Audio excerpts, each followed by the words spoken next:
Hello and welcome to our Croí Connect series, where we aim to provide education for cardiovascular health and lifestyle related issues. This week, to mark World Stroke Day, which takes place on the 29th of October, we're chatting to Delia and Maura, who have generously agreed to share their own very personal experiences of living with the effects of stroke. 1 in 5 people in Ireland suffer a stroke. Every stroke is different, and each survivor and their family will have a different journey. And today we're going to hear part of 2 of those journeys. We're going to focus on the transition time from leaving hospital to settling back in at home, which is a very crucial stage of the stroke recovery. So I'd like to welcome Maura and Delia, and maybe we'll start by hearing a little bit about when the stroke happened and how long the hospitalization was, and takes just up to the time that you were discharged at home. So Maura, we might start with you. Can you tell us a little bit about yourself? Okay, hello, I'm Maura, and I care for a gentleman called Bill Gow. It was 12 years ago in 2008 that Bill got this, suffered this devastating blow of getting a stroke. He was fine beforehand. He was, a financial guy. He's very good brain, everything. And in 2008, June, during my son's leaving cert, we were just socializing one afternoon, and in the afternoon, and he was having a glass of red wine. He was in good spirits, and he was having a glass of wine, and he was telling a joke, and he never finished that joke. His speech stopped, his face changed, and I knew straight away that he was having an episode. So fortunately, lived close to the hospital, so I called the ambulance to explain that, and he was taken to hospital, and they found with tests that he, his carotid, after numerous CT scans and stuff, they found that he had a blocked carotid artery. So he ended up with quite serious surgery, which, he had to get through that. And then he was in the hospital for a month or so, and then he spent time in rehabilitation in Merlin Park. He did have a bit of weakness, but what actually happened was he lost his speech, and he had slight mobility problems, so he needed physiotherapy, occupational therapy, speech therapy. So he was rehabilitating up till about October of 2008, and then he was discharged from home to home after that. Hey, so we just heard on Delia, your experience. When did you have your stroke? 2016, I had my stroke. Up till then, I was quite active, grandmother, working full time, and everything was good. We say I was on holidays and I was due back the following day, and I had felt a bit of a sore throat coming on. So I went to my doctor and he took my blood pressure. He said my blood pressure was perfect and he thought it was stress. That evening, I got a pain in my right eye, and my husband brought me to the hospital. He said it was more, he thought himself it was more than stress. So in the hospital, in our local hospital, I was being treated for migraine. From my local hospital, I was changed to Galway, and from Galway to Beaumont. So in all, I spent 6 months in hospital, 5 months in the 3 different hospitals, and then 1 month in rehab. So quite a long period in a hospital. Yes, indeed. So that transition coming back home must have been quite a big one for you, Delia. Oh, it was indeed. Everything had changed. While you're still in... Yeah, what were the biggest challenges for you? Well, the biggest challenge is really, as I said, when you come home, you're so excited about coming home. You're excited, you're anxious, and, I suppose a certain amount fearful as well.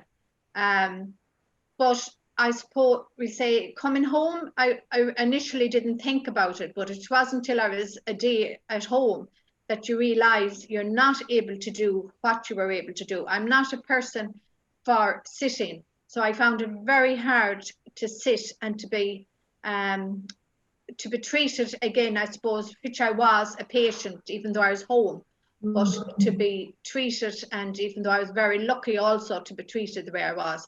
But as I said, normally I'd be a person, an active person myself, and very, it was my home, as we'll say, and it would have been my way, I suppose, with a lot of stuff.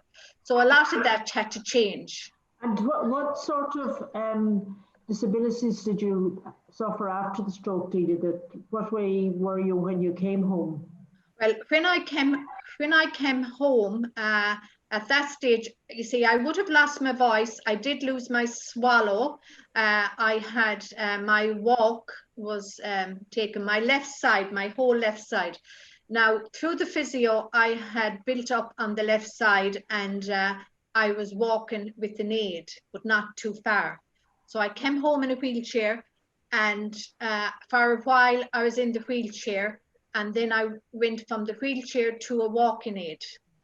And from the walking aid, I went to the ones with the wheel. The rollator. A rollator, yes, a rollator. Yeah. And now I walk with the cane. And did you have to have adaptations to the house, Delia? Oh, yes, indeed, yeah. The house, as we say, there's more grab rails in around the house than you'd see in a hospital. Then, as we'll say, you would have the stair lift. A stair lift had to be put in, and you know, there's a lot of things. The shower had to be changed. Again, I had to get seating and grab rails and all that in the shower. When I came home first, I had a home. Well, my family first of all, and then I received some home help. And she would come and help me. She was lovely and helped me shower.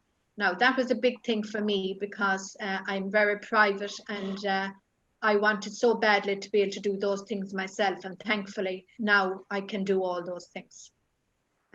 So that would have been one of the biggest things for me. I suppose another thing would be, even though there's 2 men in the house with me and they're great, but they don't see what women sees in a house. So where I would see things, I had to learn to close my eyes to a lot of things. Yeah. So things around the house, the tidiness and the cleanliness and all those things. Yes, indeed, yes, yeah. Simple things. Simple things, yeah. But they mean a lot. And when you're sitting there, you have time to look at them. Yes, exactly, yeah. Yeah, exactly, yeah. And Maura, what was the experience like for you when Bill came home first? Well, when he came home, it was in some ways it was good for. I know he was delighted to come home because he's out of his comfort zone. But I was working full time in a career, and he was very much left at home with on his own with the dog or whatever, and it was just he was just very much to his own devices, and I was very, very involved in my work and doing a mortgage at the time. That was in 2008. And I had just bought a house the year before that and supporting my son. And then the frustration was that he was frustrated because he was trying to express what he needed and he couldn't speak, he couldn't get the words out, even couldn't write. Whereas before he was very much into crossword puzzles and everything like that. But he was just, and he slept. He still sleeps. He's got such chronic fatigue all the time. He could sleep all day, and I don't even try to get him up anymore because he just seems to want to sleep, and that's a huge thing. Then the frustration of not being able to express himself, what he needs, if he wants something from the shop. So now it's more of expressions on his face. He still can't converse. He can still do Sudoku, but you know, it's strange, but no crosswords. So it's yeah. When you came home, more, it sounded like you had a lot on your plate. You were trying to keep going financially. Yeah. But you were also very conscious that your husband had needs too at home. Yeah, he was sitting at home, and you know, there was a bit of support. I think Meals on Wheels, they offered something, but Bill had his own ideas on food, so he didn't want them after. It was just being wasted.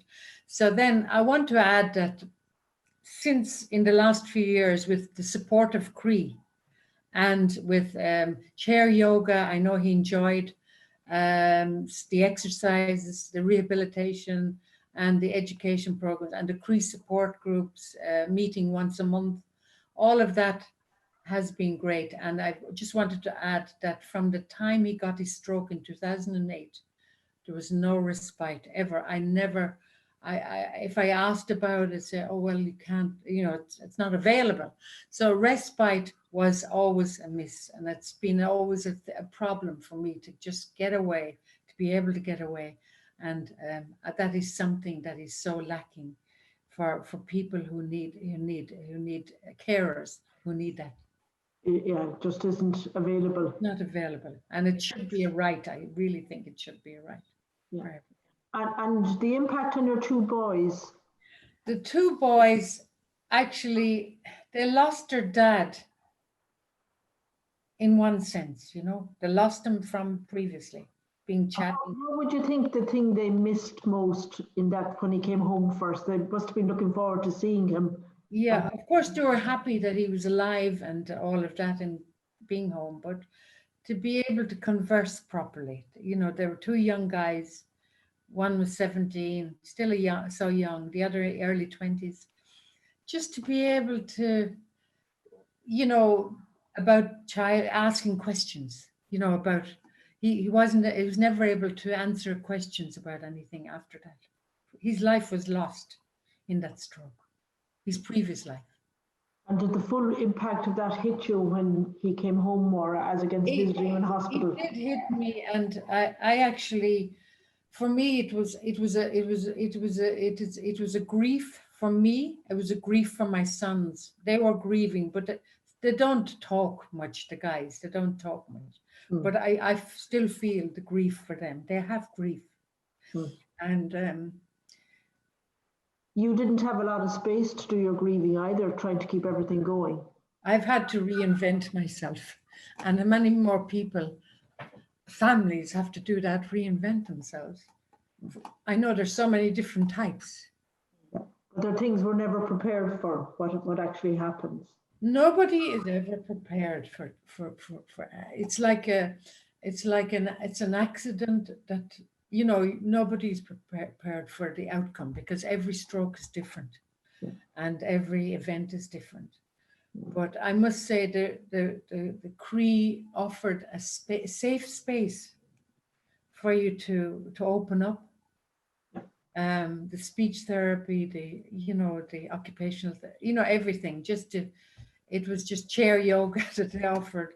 I think he enjoyed it for a while, but at the moment, Bill is not wanting to engage in anything like that anymore. Yeah.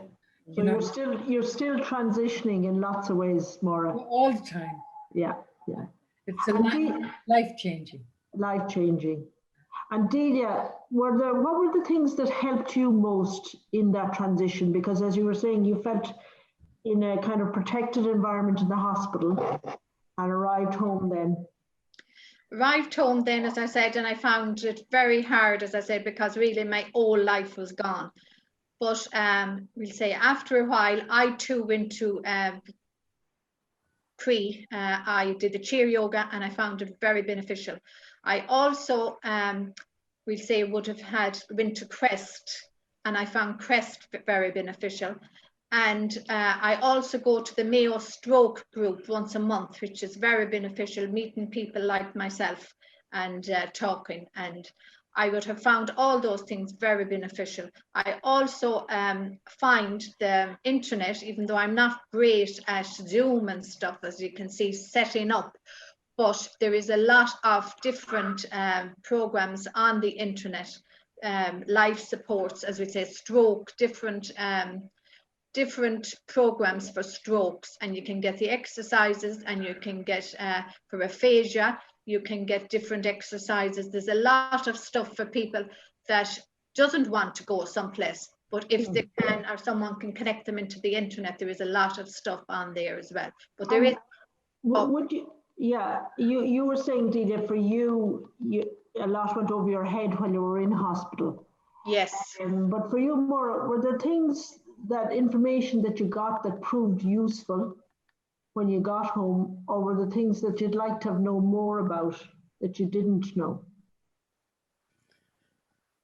I think, I actually think, yeah, there was a lot of information given to you, but you had to adapt, and it took time. So I would say there should be more follow-ups. Yes. With each person afterwards, reviews. Yes. Yeah. Holistic views, family reviews. Yeah. Reviews that would, I think everyone would benefit. You know? Looking at the whole life situation rather than just the stroke bit. Yeah. Yeah. And I think your point about, you get a lot of information, but actually needing time to work out what you need. You don't need everything at one go, but at the same time, there's things that you do need. And everybody's a bit different, I suppose. Yes. It's evolving. It's evolving. Yeah. And for you, Delia, in terms of your family, how was the transition for them when you got home? Well, like what comes said, I'm sorry, I can't remember your name again. Maura. Maura. We said that the family were delighted to have me home. My eldest son, I suppose, put it all really. One particular day I would have felt, I suppose, a bit down really, that I wasn't able to get up and do things. And he said, "Ma'am," he said, "it's lovely to see you in your chair and you can have a chat with me," he said. "There was a time you weren't able to talk to me." So that summed it up for where they were. And they had it very hard because they had a lot of traveling to be doing, and up to Dublin, and they used to stay in Dublin, and there was a lot of expense, and they all have young children. So, but I have to say that when I was in Galway, when I was leaving, the people of Galway, there was a booklet that they were giving out. Now that booklet is going to be also in Mayo Hospital soon. And I have to say that in that booklet, as we'll say, it gave all the different services and a lot of different stuff that I wouldn't have been able for it at that time, because it's not till you get home really and you start getting a little bit better in yourself that then you can take up the booklet and read it. Up till then it's your family really that's looking at things for you and deciding on stuff and all that. So yeah, I found that very good, and I'm delighted that there is one going to be in the Mayo now as well as the Mayo support group. That will be all good. Yeah. So having something physical you can take away and refer to, because you have a lot of information to take in. Yes, process, yes. Yeah. You can't take it all in. No. And as Maura said, as we say, really, there's not a lot of follow-up. And we say, given an example, we say in the sense of when I came home, as we say, my physio, I got 6 weeks of physio, but I wasn't explained, well, you get 6 weeks and when it's up, that's it. Now my family again ended up paying for physio for me, because as I said, I would have done my 6 weeks and then that was it. So again, I think there should be, we'll say, give you the 6 weeks, have a time in between and have another maybe 6 weeks that you can be monitored. I know there's also a bicycle that is given out, a Mobit, I think they call it. And that, as we say, is only given to you for a couple of months and then it's taken away again. Now, I know from talking to the staff that a lot of people, when they get it, they don't use it. And I can understand then why they're careful about who they're giving it out to. But I have to say it was very good for me at the beginning. And so your point there, Delia, is that sometimes you're given information or exercises or equipment but you mightn't be ready to use it, but that doesn't mean you're never going to use it. No. And again, as I said, sorry? No, so I think the importance, both you're saying, the importance of some sort of follow-up, because the thing that strikes me too in transition, it's a very stressful time. People are still in shock. You don't have a lot of spare energy. No. You run around chasing everything up. I think that's one of the things when people meet together in the groups, you can get information from people and tips and shortcuts. Yes, indeed, yes. That seems to work. Yeah, and as Maura said, fatigue is a big thing. And we'll say the fatigue in the sense of you don't look tired, but the person knows themselves. I know myself when the fatigue comes on me and I have to lie. Now, routine is a big thing when you come home. And if you try and keep to your routine and make out the plan for the week, and in that plan that you have your rest time, and your exercise time, and we'll say different, what else do you have in the day? That is, I found that very important, the routine, and so important. The exercise really is very important, but it's good for the mind as well. And as I said, keeping the routine, it's so important, because life is not a race, really, it's a journey. And can I ask you about, about your close family, about friends and extended family? Yes. What's it like when you come home and you're in transition there? How did other people react, and what was helpful or not helpful maybe? Well, like anything, you learn who your friends are and who they aren't, and luckily enough, I had and still have, as we'll say, 3 good friends that wouldn't have, we'll say before this, we would have had a ladies' nights and we'd taken on turns in houses and we'd have a bit to eat and a few glasses of wine. But then when I came home, I wasn't drinking any alcohol, because the way I look at it, we'll say I had enough to deal with, and with my medication and everything else. So I basically left my glasses of wine behind. So my friends would have found that hard to understand, that have thought, well, sure, a glass of wine would be good for you. But no, I decided no, as I said, I preferred to know what I was doing. And at that time, when I get so fatigued, I was like someone that had alcohol on them anyway. I would just be, I would need support, more support. So yeah, as I said, I still have friends. Your close friends are still a good support to you. Yes, and my work friends, my work colleagues, they were all very, very good, and still are at the minute. We, let's say, phone each other, and so we keep in contact, and they have been, we say, until now, as we say, coming to visit and all that. So I'm very lucky with the group and friends I have. And were there any attitudes of people that weren't helpful in the transition? Well, in all my time, there was only one person that I met, and she was actually a physio, but I won't say any more. But but then I think that was her personality, and I try not to think about her, because I'm not giving my good energy to her. I believe in positivity, and I believe in keeping, and working towards the good energy. And I'm very lucky in the family I am now. My eldest son tells me that, and my daughters have told me that, well, we say that I have that instilled in them. So I don't know. You've been. What about you, Maura? What about your extended? Well, I find well, with Bill's situation, we traveled. We lived in South Africa for many years. So Bill, who comes from Scotland, he didn't have any friends really. His friends my friends were his friends. Yeah. So he was very much out of water. A lot of his best friends would have been in South Africa, because he had spent many years. We lived out there. We had our kids out there. So it was a different situation. I do come from a huge family, and there's a couple of my family members I'm close to, but I do know Bill from before the stroke and all that. So I've got maybe one or two good friends still, but I find that because of conversation, and also with situation, we wouldn't do much. It's not. We don't social. There's not much social interaction because of the lack of communication. It's a huge loss. It's a huge loss. It's a huge transition, just not being able to chat. That's right. Yeah. Yeah. You can And communicate. you know who your friends, like Delia said, you know who your friends are. And Yeah. Yeah.